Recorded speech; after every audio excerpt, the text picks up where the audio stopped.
Welcome back to Stock Fisher. तो चलिए, fair value gap live market में, जब मार्केट में पूरी तरह से सेलिंग होता है उस वक्त कैसे फेयर वैल्यू गैप को हम पहचानते हैं, वो मैं आपको है वो सिखा देता हूँ। देखिए, मार्केट में सेलिंग है वो ज़बरदस्त सेलिंग हो रही है।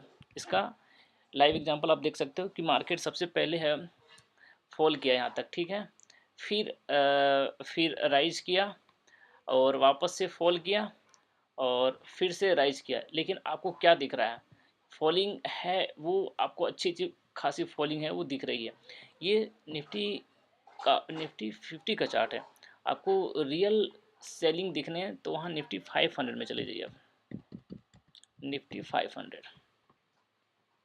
ठीक है। यहाँ पे देखो आप,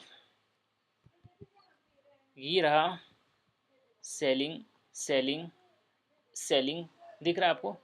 और जब बाइंग की बात हो रही है, ठीक है, तो बाइंग भी हैवी हुआ, बाइंग भी हुआ, बाइंग भी हुआ, बाइंग हुआ। लेकिन निफ्टी ट्रेड कहाँ पे कर रहा है? निफ्टी ट्रेड कर रहा है रेजिस्टेंस के ऊपर। तो सेलिंग का तो निफ्टी कहाँ पे ट्रेड कर रहा है? रेजिस्टेंस पे। देखिए,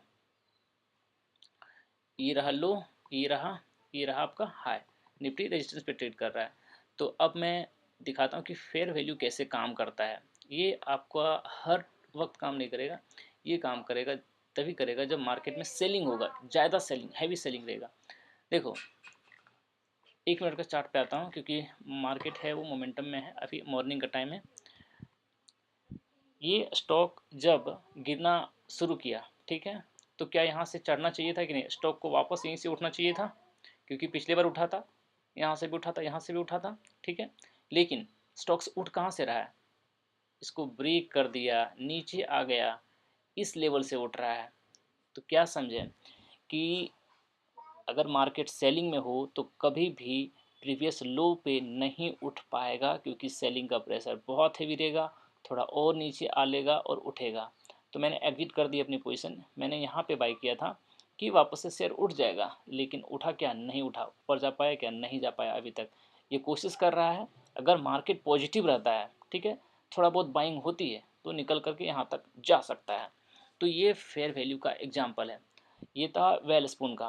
और भी स्टॉक्स मैं आपको दिखाता हूँ, यहाँ भी देख लो आप।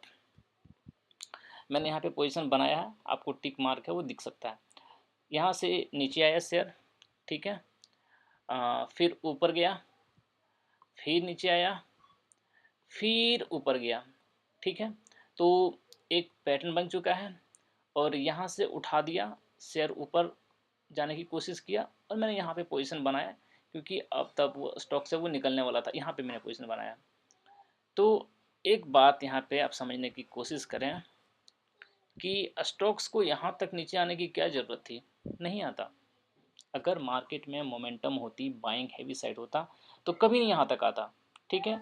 ये शेयर है वो यहीं से उठ जाता शेयर, ठीक है, लेकिन नीचे आ करके उठ रहा है, ठीक है। तो ये फेयर वैल्यू बोलते हैं, फेयर वैल्यू एरिया बोलते हैं इसको। एरिया मतलब स्टॉक्स वापस वहीं तक आ जाएगा जहाँ से उसकी प्रीवियस बाइंग्स थी, या उससे नीचे भी जा सकता है सेलिंग प्रेशर की वजह से, और फिर स्टॉक है वो ऊपर है वो उठेगा। मैंने यहाँ पे पोजीशन खाली कर दी अपना, क्योंकि मार्केट का कोई भरोसा नहीं। सेलिंग अगर प्रेशर तेज़ी से रहा तो वापस यहाँ तक आ जाएगा, और मेरे को, मैं लॉस क्यों लूँ? इसलिए मैंने तो पोजीशन खाली कर दी। लेकिन मैं आपको एग्जांपल के रूप में समझा दिया कि फेयर वैल्यू कैसे काम करता है।